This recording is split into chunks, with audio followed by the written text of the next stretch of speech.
Johan, how are you, mate? I am fantastic, my friend. How are you? I am very good, mate. So today, very excited because this is the very, very first in our SaaS Dads little Woo. series that we're putting together. And part of this is, well, the whole purpose of this is to talk to other SaaSpreneurs, SaaS Dads particularly, so that we can have a dad's conversation about what it's like to build, grow, start, run a business while being a dad, running a family, all those kind of things that we have to do because we're all trying to do our best, right? We're trying to run our businesses, trying to do all the things we have to do and juggling it. And there's a lot that we project online that a lot of people do. We do as well about this is how our business is going. These things are great. And these are our customers, but behind the scenes, right? We've all got this other stuff going on behind the scenes that's all happening. And we want to have like a real conversation with other SaaS dads and go like, how the hell do you manage it? Because I know personally that there's some days I get to the end of the day, I'm just like, oh my God, like now I've got to do this and manage to make the dinner, pick up this from school. I need this meeting. I've got to get back. I'm on the phone on a Zoom. So that's the purpose of our chat today, to really get into that stuff. Before we do, I just want to just quickly let you introduce yourself as well. Just the business that is behind you. Now you have quite let's say a fairly reasonable business, I'd say, mate. What is your business and how long has it been going at the moment? Yeah, for sure. So White Label Suite is the business, and White Label Suite's been going for 4 years now. So we started off as Comet Suite, and about a year in, we switched to White Label Suite because everybody asked to white label our lead generation tool, and then we became White Label Suite. And so, yeah, here we are 4 years later. It's crazy to think that it's already been 4 years. So that's pretty good, mate. 4 years. And so how many and how old were your kids when you started well, I know you've been on an entrepreneur journey for a long time, more than 4 years, but what age are your kids now? My entrepreneurial journey started 21 years ago. So I decided to go into business 21 years ago. My kids are 7 is my daughter and 9 is my son. So, but they were actually conceived in my mind a decade before that.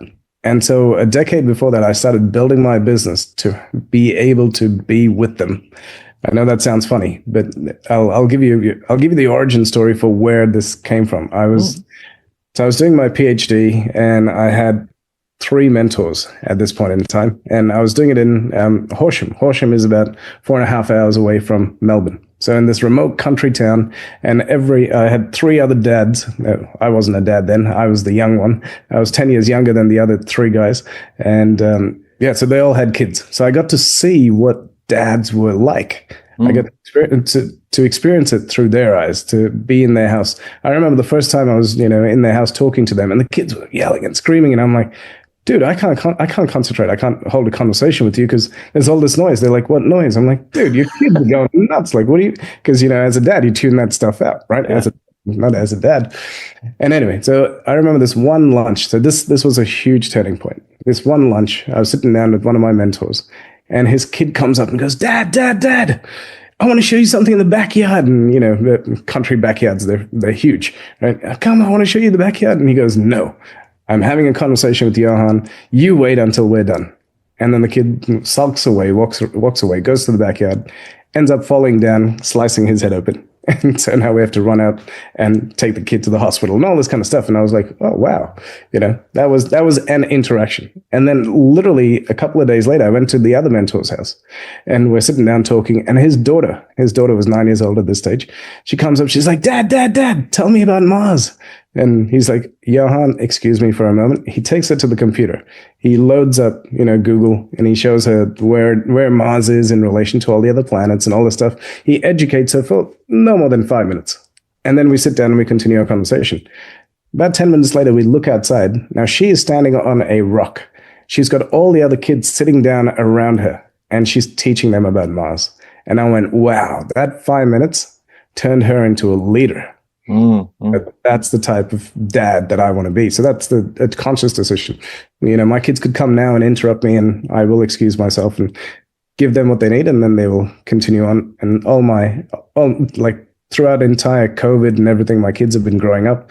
They've grown up with Zoom being on, me talking to people. They'll come in, they'll sit in on meetings, and it's pretty cool. It's a pretty cool time to have our kids at this level to be ingrained in the business. Yeah, a little bit of an origin story. So my father, when we came to Australia, so we came to Australia in 1991, and he was busting his ass to get a job. It was a recession at that point in time, and once he got the job, he was up and out of the house by 5 a.m. He'd come home at 7. He'd be sitting at the table studying because none of his qualifications were recognized in Australia.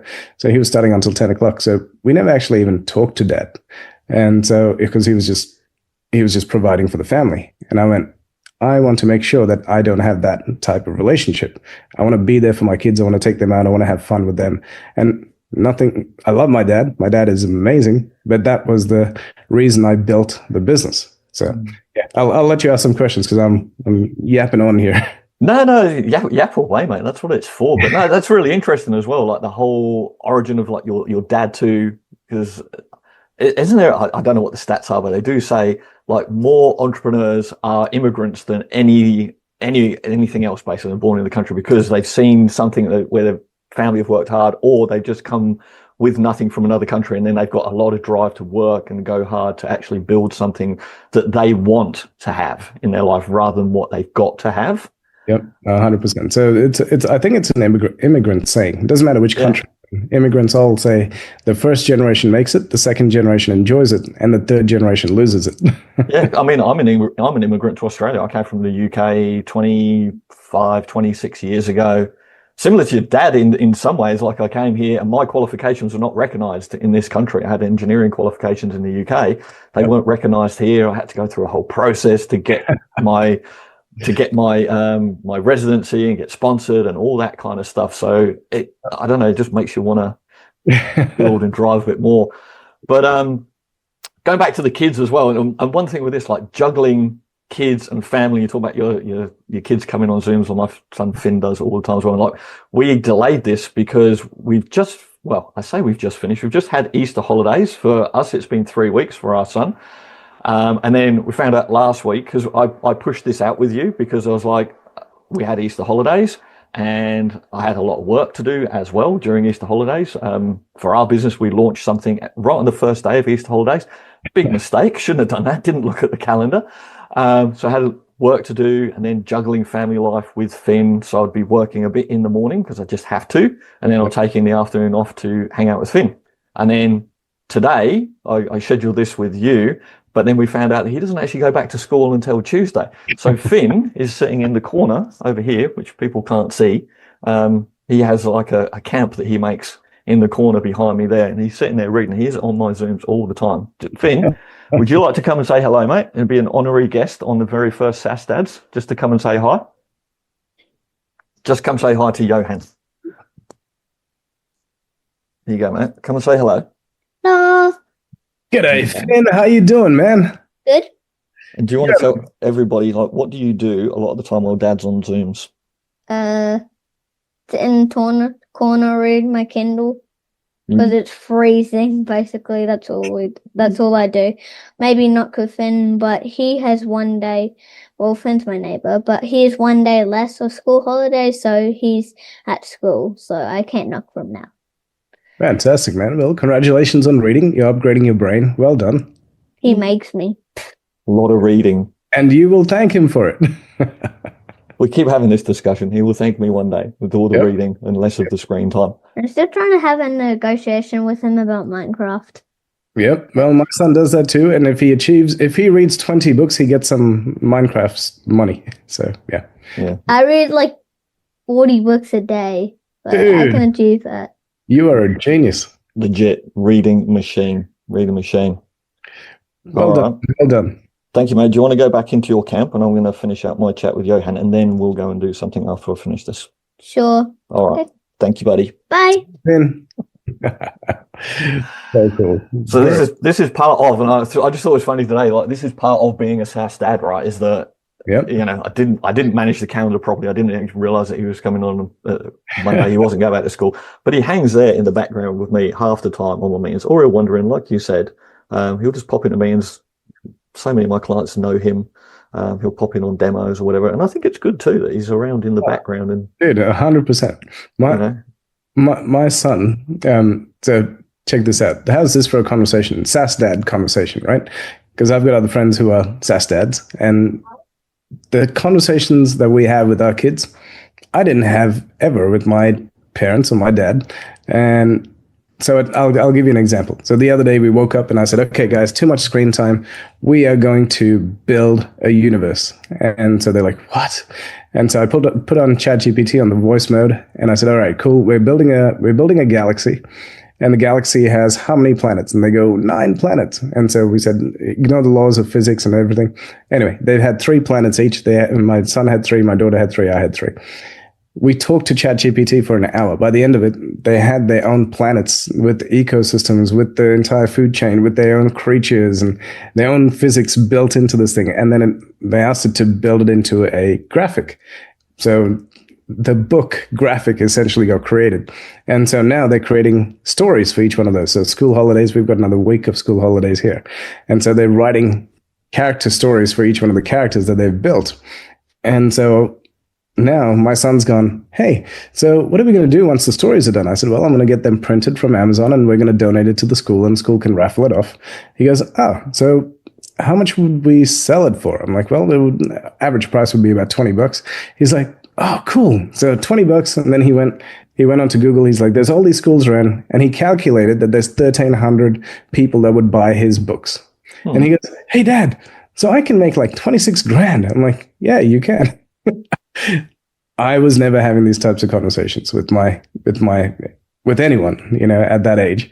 And so at 9 years old, he's gone, okay, cool. I can make 26 grand. So, okay, I'm going to write these books to make sure that the schools can, buy them or the kids can buy them. And yeah, he's a marketer at the age of 9. It's pretty epic. It's so good. And I try like stuff like that with Finn all the time. And it's, try as a dad to look at, I mean, he's 7, he's going to be 8 in a few months' time.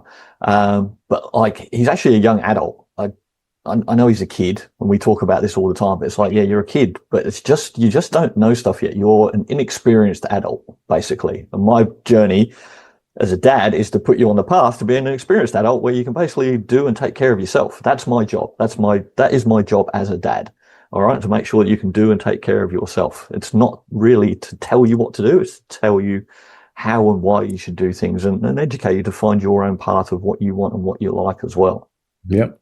So, yeah, it's a real, I try and look at it as a real different path to rather than telling them what you should do. It's like, okay, figure it out.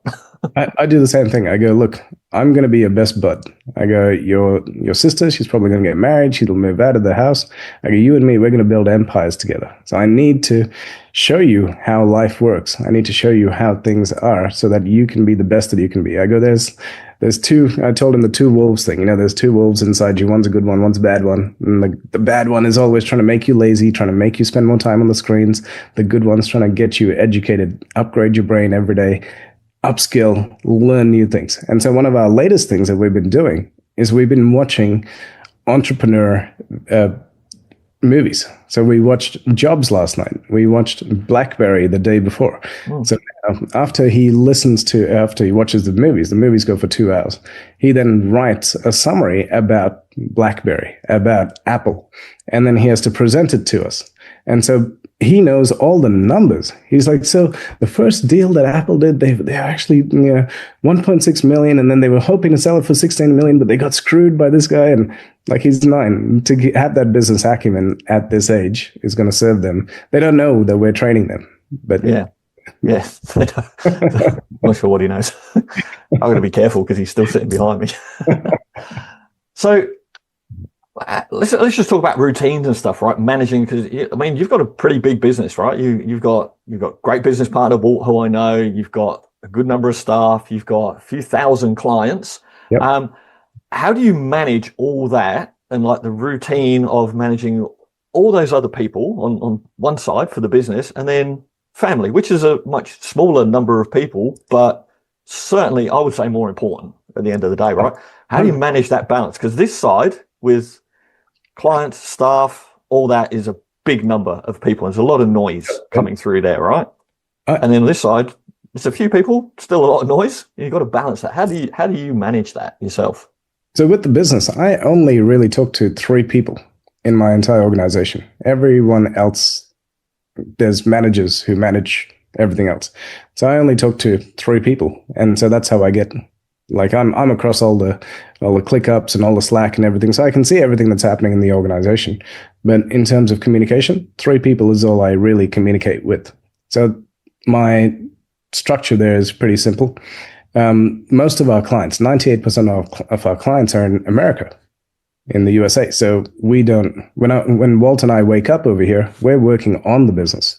When we go to sleep, the team is up, the managers are up, everybody's up, customer success, etc. And so they're looking after everything and building. And then when we wake up, we get to see everything that's done, and then we get to work on the business again. So it's actually worked out really, really good with the business not being available during the US time zone, because we just get to work on the business every day. So that's a huge distinction between this business and every other business that I've built in the past. Family is number one. So we wake up at 5. My kids are usually up by 6.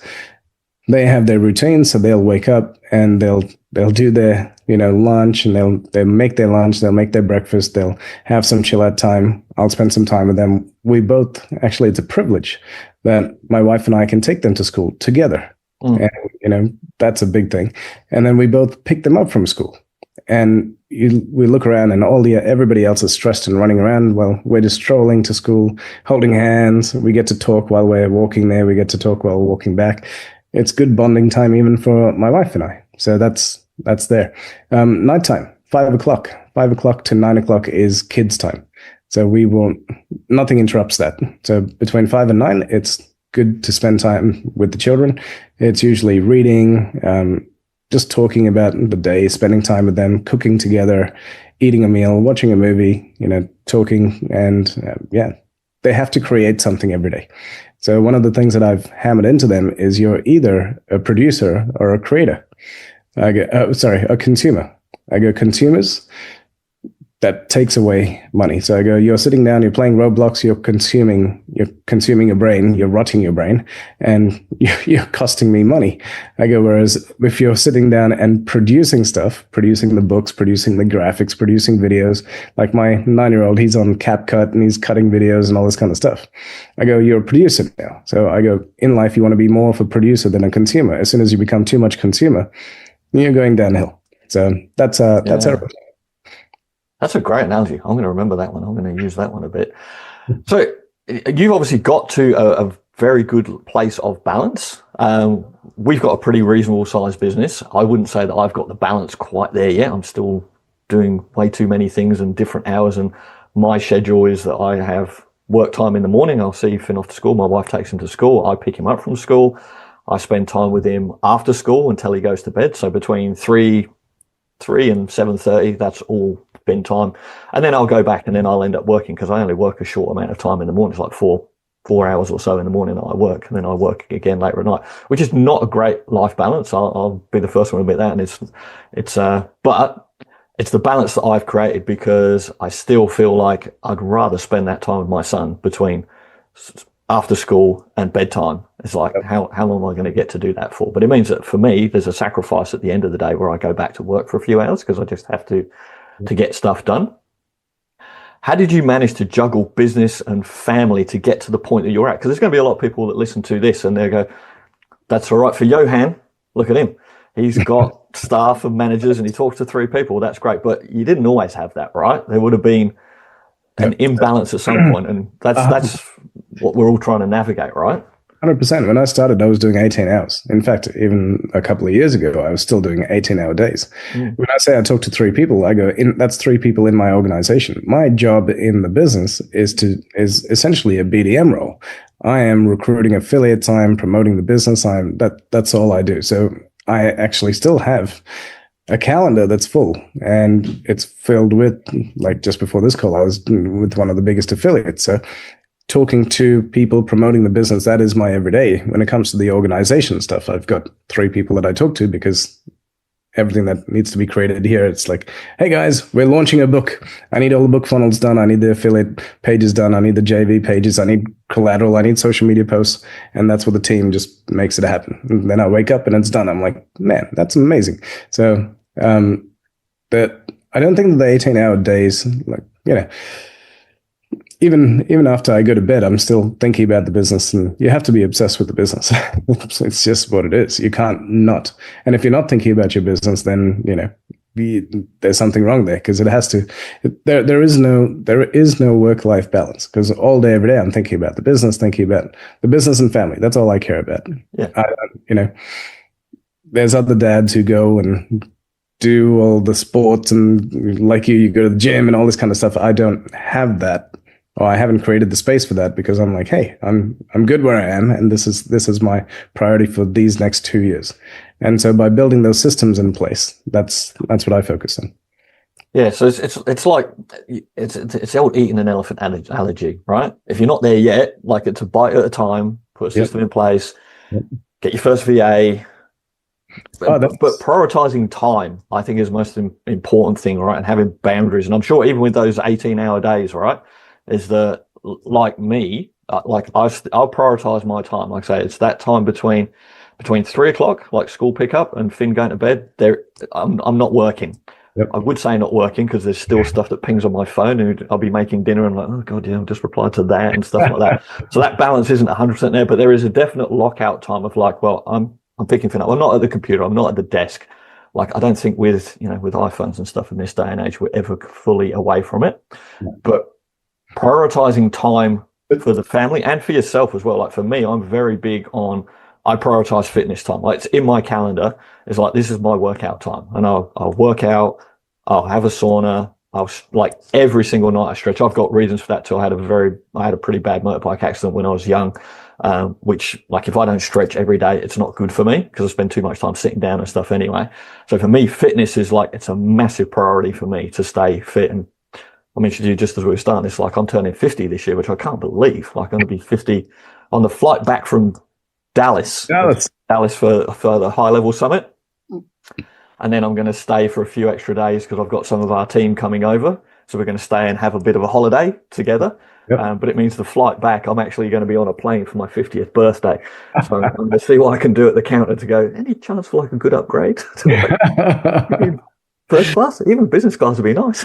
Dude, so every time we come back from Dallas, and we've gone for the last 4 years, I figured out a cool little hack. Whenever we go to check in, I have a little $100 note, and I stick it on the table, and I'm like, any chance of getting me the bulkhead? And every time I've got the bulkhead, it's been epic. And you're a tall guy. I'm not the tallest guy. So I have, like, my legs are stretched. It's like first class for me. Very nice. I seem to get quite lucky a lot of the time. Sorry, we're digressing here, but a lot of the times I've worked out quite well with picking placements on the plane, where at least 50% of the time I get an entire row to myself. At least 50% of the time. Wow. All right. I do very well. I've figured that out quite well. And also, here's my other tip for flying, is like, be the last person on the plane every time.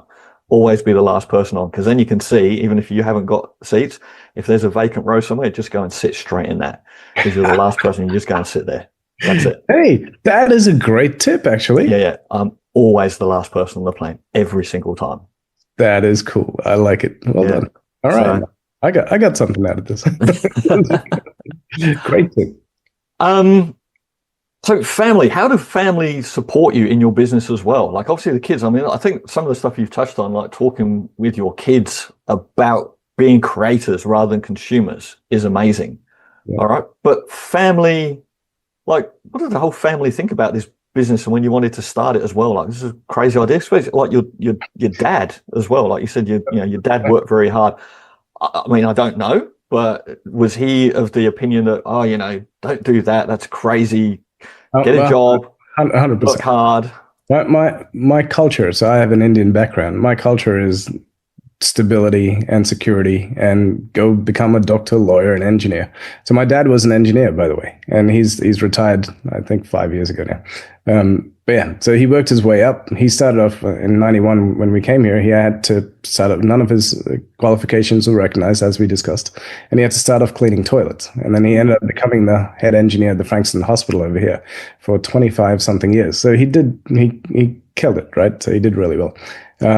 Business, it's not part of our family culture.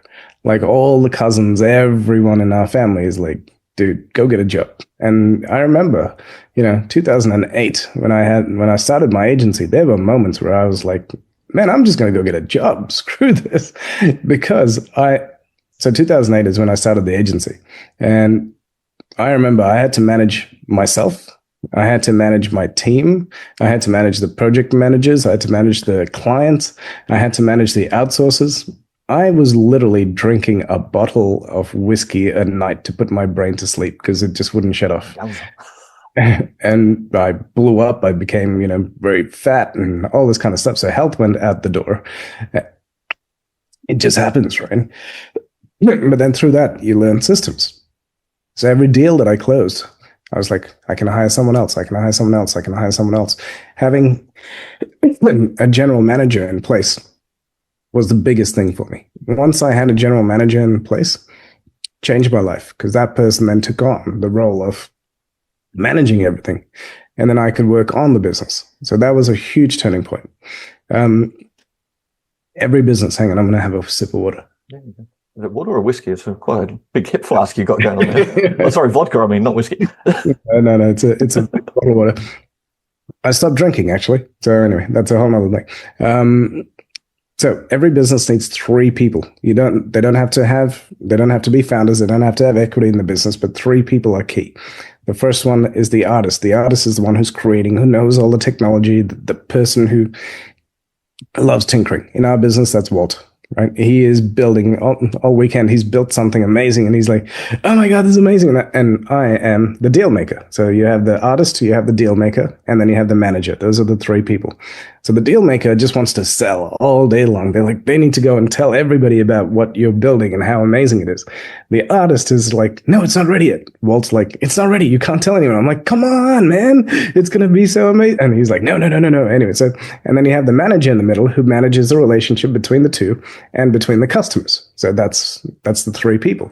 And so when you have that trifecta, the business can grow and scale because the artist is doing what the artist has got to do. The promoter is promoting all day long, the deal maker.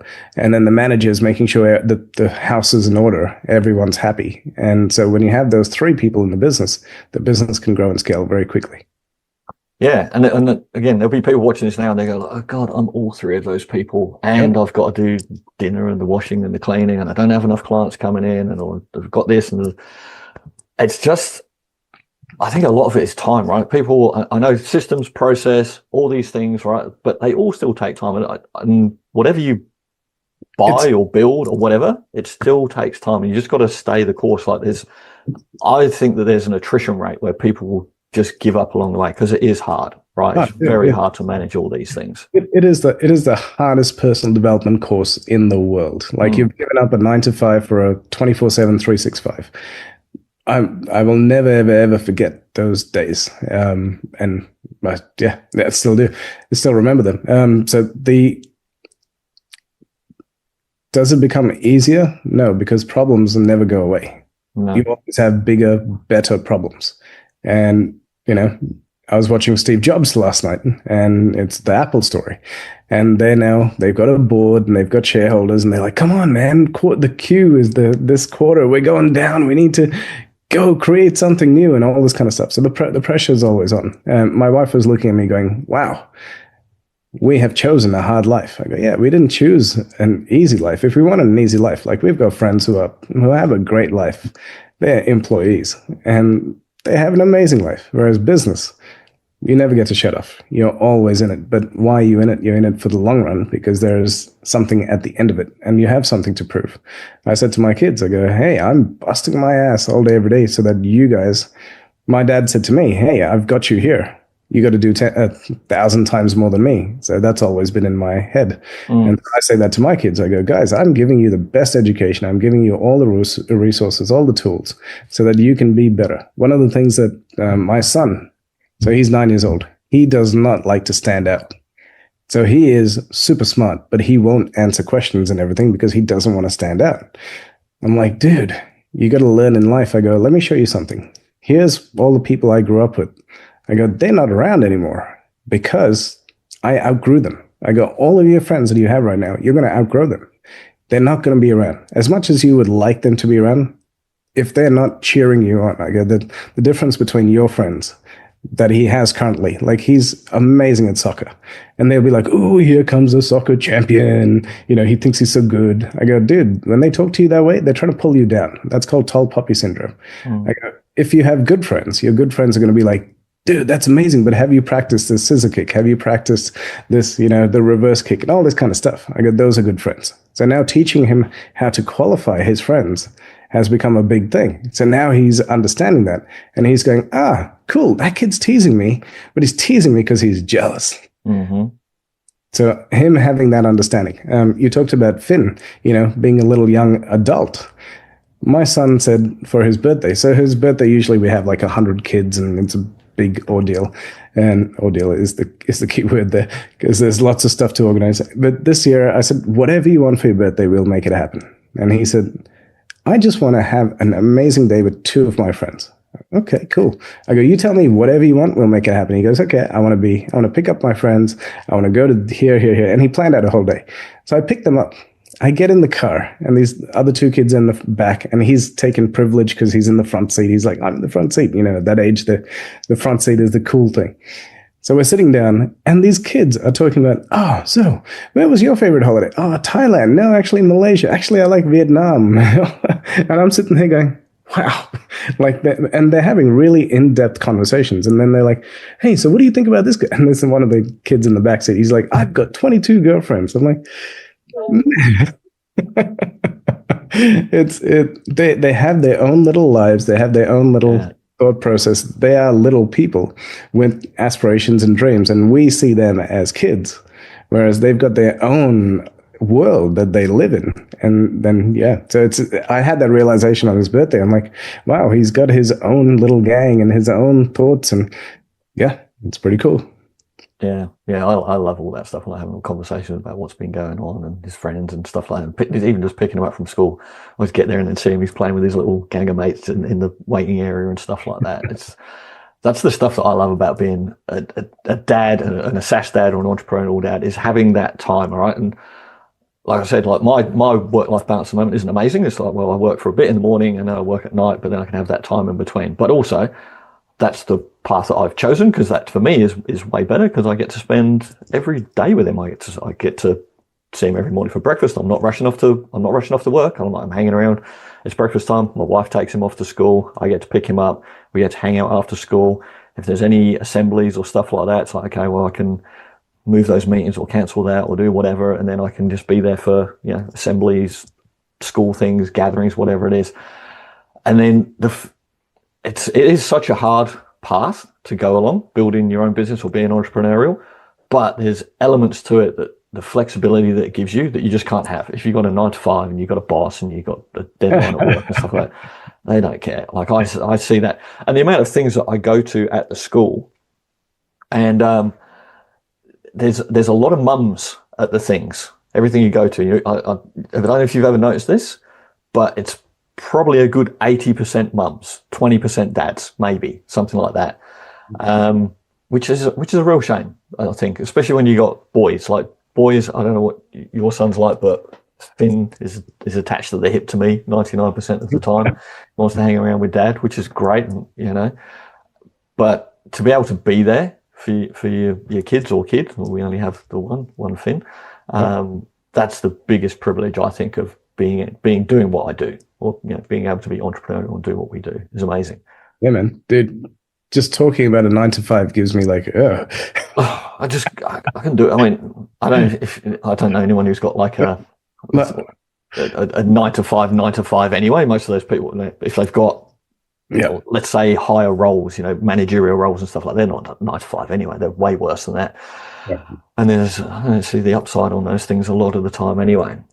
The best thing about having a business and being a SaaS dad, so there's businesses, and then there's SaaS. There's a massive difference between normal business and SaaS. So SaaS, we have recurring income.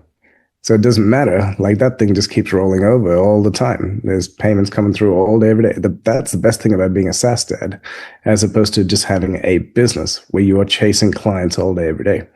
Last year, 6 months of the year, I was traveling the first half of the year. I went and did the Camino de Santiago. I wanted to bring this up, mate. Yeah, I'm glad you did, but yeah, please continue. I traveled from France across to Spain, walked 800 kilometers with my father. It was a thing that he always wanted to do. In fact, we're just booking in the Japan one. So next April, we're doing Japan. So it's a trek across Japan. And again, so Dad's going to be 73 there. And so I get to walk across with Dad. And that 2 months that we spent together in walking across Spain was the most amount of time I'd ever spent with my father.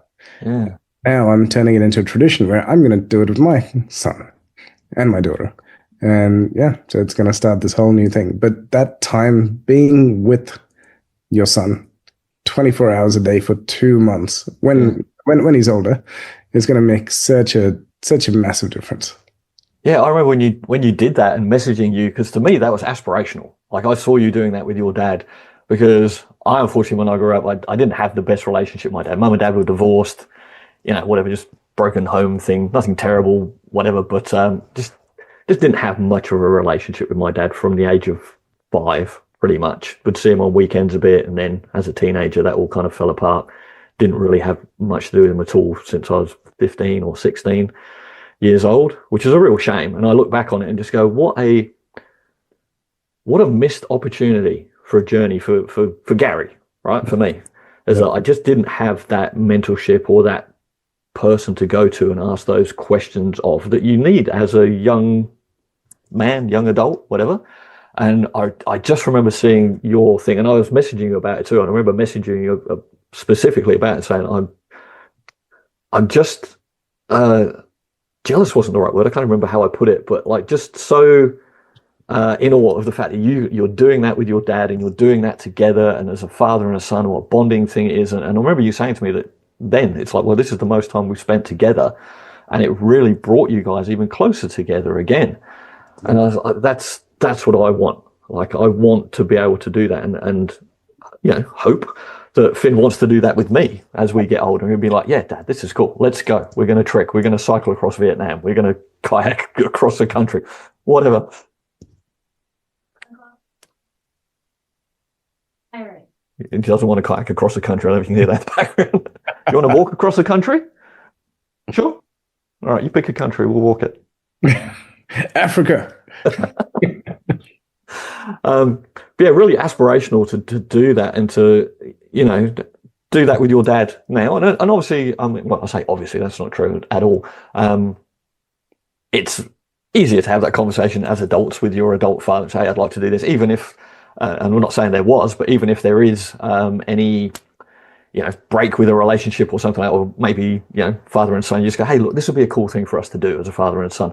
But I hope, and my aspirations are, and a part of that is from watching you with that journey with your dad, is to just keep that relationship with Finn up until the point we just go, hey, do you want to do this? And you're just like, yeah, cool, of course we do. Let's go do it, Dad. Yeah. Like, how good would that be? So good. So good. I aspire to the same thing with my son. Like he's now 9 and I can see he's testing boundaries and things like that. And I told him, I go, dude, you're going to turn 13 and you're going to hate me. It's an inbuilt thing. I go, just know it's going to happen. I'm fine with it. It happened with my dad. My dad, I was like, hey, don't hold my hand and all that stuff. And, he's at that age now where he's like, he'll leave me at the school gate and he'll run in. And before he'd want me to walk into the school, to his classroom. And so I said, it's okay. These things happen. So explaining to him what's happening in the future and that we're cool with it because we know what's happening. It also gives him like, Dad said I was going to do that. Yeah. So, yeah. Yeah, I do very much the same thing. It's like to let them be okay with it. It's like, it's all right. I said, I'll be here when you come back. Like I've had very much the same conversation. I said, look, mate, this is what's going to happen. I'll be here when you come back. I love you. I'm your dad. Always love you. I'll be here when you come back. It's fine. We'll work it out. We're always working stuff out. Yeah. Do you have any, like I was mentioning for me as well, like time, routines, fitness? do you have sort of habits around your family? I know you've got like the walking into school, all that stuff. What's your habits around your family and work and routine and stuff that you do for you as well to keep SaaS Dads SaaS Dads sane? We love turning knowledge into board games, and so we love playing board games as a family. One of the best games that we ever got is called Snake Oil. Now, Snake Oil is where I saw my kids transform. In a week, they transformed.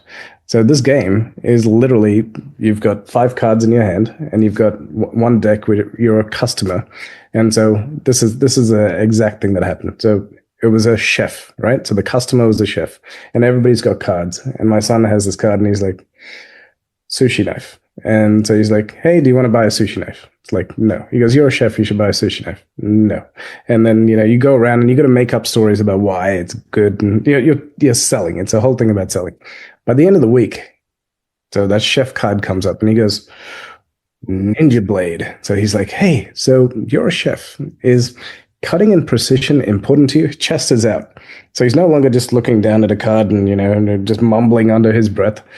Chest is up. Eye contact is up. He goes, hey, how important is getting that precision cut when you're serving your customers? Is it important to you? Yes. Well, and he took us through a whole process. And then at the end, he's like, and I have the sushi blade or the samurai blade for you, which is going to make the best sushi in the world.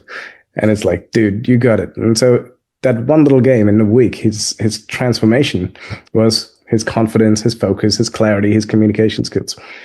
So we practice that a lot. So that's why I'm getting him to do what I said. We watch a movie. He gets to write it all out. He gets to present it to us. And now it's ingrained in his head. Now he has another story, which is part of his knowledge base. I know.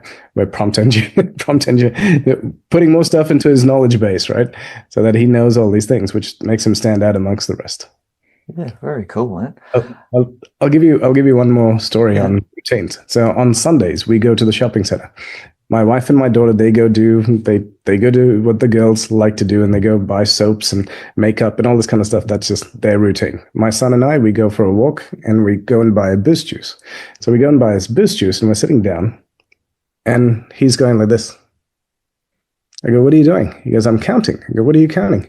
He goes, you give me $7 a week in pocket money. I go, yeah. He goes, you just spend $10 for my juice. I go, yeah. He goes, there's 100 people here who all bought their juice. I go, yeah. It was a hot day. It was summer. He goes, that's 100 times $10. He goes, that's $1,000. And then it takes them 5 minutes to give me the juice. I go, yeah. He goes, they made $1,000 in 5 minutes. I go, yeah. He goes, how do I make $1,000 in 5 minutes? Not $7 a week. I went, I win. I win. I was just smiling. I'm beaming there. I'm like, that's the right questions. Yes, perfect. I've been trying to do something like that with Finn because we would, every day after school, we would end up in the IGA, it's not the local IGA right near his school. We'd end up in there or in the sushi place. That's all right, mate. Or in the sushi place. And like every day after school, it's like $10 on sushi rolls or something in the IGA. And I said to him, I said, mate, I'm fed up spending $10 every day, all right? And we're buying stuff for you, like we don't buy junk food. We buy like sushi or whatever, but even that is not necessarily the best food. I said, how's about, instead of that, I'll bring you food, or you wait till we get home and we'll get food at home. And instead of spending $10 in the IJ, I'm going to give you $5 every day that we don't go to the IJ, and we're going to put that into the bank for you. So every day you'll get $5. And then every Friday, you can spend $5 of that money on whatever you want. So to try and get him doing the math for learning and saving, and then the value of spending something on the Friday, and the difference. And like he's just mathing it all up. He's just like, okay, how many weeks in a month? 4 weeks. All right, so, so by the end of the month, I'm going to have $100. Oh my god! So I'm just trying to just go, all right, just educate, because I think we talk about educating our kids on business, entrepreneurship, finances. It's different now as well, right? It's quite hard in some ways because we don't have money anymore, right? There's no cash. Like, I don't carry cash at all. It's all tap and go. It's not real. Like, money just isn't real, basically. I mean, we know it's all fake anyway, fractional banking, it's a whole other conversation, right? But it isn't real. But how do you teach someone to manage and value a number on a screen? So that's what. So I always go to the bank and I'll withdraw cash. And I'll take the kids with me, and they see me getting the cash, and I put it into the wallet. And then when we go and they want to buy something, so for example, they had these Squishmallow things. I don't know if Finn was around that age, but these are like, they've done good things, and so they get to pick out something. And so my daughter said, I want a Squishmallow. They're $30. So I go, okay, cool. You've picked that Squishmallow. I hand her the cash. I go, here's $30. Go buy it. And she goes, can I not buy it, and can I keep the $30? I go, yeah, you can do that too. So now I always hand them cash, and they like to keep it. And now they're collecting. My son's like, look how many $100 notes I got, and my daughter's like this is their thing, right? So now they've learned they can accumulate things, they can accumulate goodwill, they can accumulate, and they can ask for something. Yeah.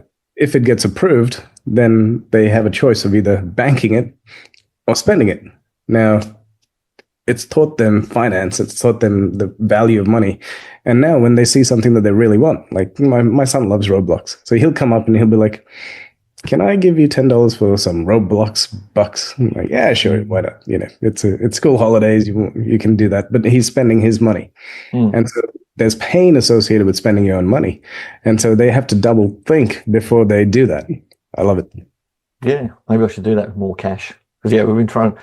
Yeah, that's the path we've been taking. I was explaining to Finn about cash. We set up, I don't know if you've heard of it, Spriggy. There's a Spriggy wallet thing. Yep. So basically they get their own little card and stuff like that. And I set that up for him. And then we're doing the $5 a day thing. So it's $25 a week, but he gets to spend $5. So he'll end up with $20 a week, which is a reasonable amount of money, And then I set up the Spriggy card. And what I didn't realize with the Spriggy card was that it had a $60 a year annual fee attached to it. So you get the first month for free, and then I got an email saying, if you want to continue using it, it's going to charge you $60. And I said to Finn, we're closing that down. I said, we're not going to use that. I said, because of this fee. And at that point, because it was the first month, and we only set it up a few weeks before the holidays, so I think there was only like $50 in there anyway, or something like that. I said, so you don't have the money to pay that $60, and I'm not paying it. I am not paying $60 for that. Yep. So we're going to shut it down, and we're going to set up a different bank account instead. So we did that, and we found another bank account. But he really understood it when I explained to him. I said, they're going to charge us $60. That's going to wipe your entire account out, plus another $10 and put you in the red. And I'm not paying it. What do you want to do? He's like, well, we need to find another account then. So we sat down and we found another bank account. So well done. That's right, mate. You can't get $55. And how much money will I get when I turn 8? You'll probably have a few $100s, mate. I don't know if you can hear that. He's asking questions in the background about his Westpac account and stuff. But so that's what we're doing to try and teach him that and some finances and stuff. Which he's only 7, just going on 8, so it's an early path to that stuff. So mate, if we're getting near an hour of chatting anyway, but if you could go back in time and start again and talk to that Johan that was working 18 hours a day while trying to raise a family and do all those things and juggle everything, what's the bit of advice you would give to Johan you even said like 2-3 years ago when you were doing those kind of hours? What's the Johan advice from the wise sage Johan now to the one of 3 years ago? It's I've been on a couple of podcasts and meetings and masterminds, and my advice is the same to everybody. I would implore everyone to take 2 weeks off, not to holiday, but 2 weeks off to sit down and design out your ultimate business with AI, to hire the right people. So I got access to this AI called Menace in March, and I sat there and I told it, I said, hey, build me a personal brand. 10 minutes it was done. And it had gone and watched all the YouTube videos and all the podcasts that I'd been on, and it came back and it gave me my personal brand. And I went, wow, this is pretty epic. I go, hey, here's my companies. And I told it everything about my companies. And then I said, these are my goals. This is what I want to achieve in my lifetime. And it came back with, you cannot achieve all that in your lifetime. You need to pick. So there's a difference between Menace. Damn it, Menace. Menace is a Chinese app, right? Yeah. And ChatGPT is built to make you happy. Like I told it, I want to start a newspaper. It's like, that's a brilliant idea. Let's start getting printing presses. I'm like, no. ChatGPT is designed to just to be your best friend, and doesn't matter what you tell it, it's going to tell you, that's a great idea, let's go. Whereas Manus is the opposite, where it's like, you know what, I don't think that's right. Anyway, so it comes back and it goes, hey, you want to do all these things? You can achieve this if you do these 3 things. And so then I told it about my hopes, my goals, my visions, everything that I wanted to do. Then I told it about my team, and it now reorganized my entire organization. It set up 30-day plans for each person in my company with their particular skill sets in order to achieve the primary goals. I take this to my GM and I go, dude, can you look at this for me and tell me if this is real with all of our team members? Can we achieve what we need to achieve if we rearrange their schedules like this? And he's like, wow. And so he came back a couple of days later and he's like, we can do it. And so hence you're going to be seeing a lot of changes in our company, thanks to this 2 weeks that I had just playing with the AI and reimagining the business. So my advice to people who are going through this is design your business. Take 2 weeks off. I know it's the hardest thing to do, but take 2 weeks. Don't go out. Just sit down with the AI. We've never had access to tools like this before. Design out that business. Find the right people. Getting the right people on the bus. That if Walt and I spend more than 2 hours talking about a person in our organization, that person has to go, because they're not, like right now we're trying to only build A players, and A players, they do the best work, and they don't have to be micromanaged. So this is something that we've learned. So now through conversation, we've figured out how to hire A players, and through experience as well. So have A players, have your vision of the organization, have the A players working in your team, pay them handsomely, build it. It sounds painful when you have to take money from your account and put it into other people's accounts, but it pays you dividends, because now if you have peace of mind, you can grow the company. So that's my advice. That's my advice to young Johan. It's like, dude, just go spend the extra money, because that peace of mind that you buy allows you to grow and scale the company quicker than you would do it trying to penny pinch, essentially. Yeah, just invest into the future. Yep.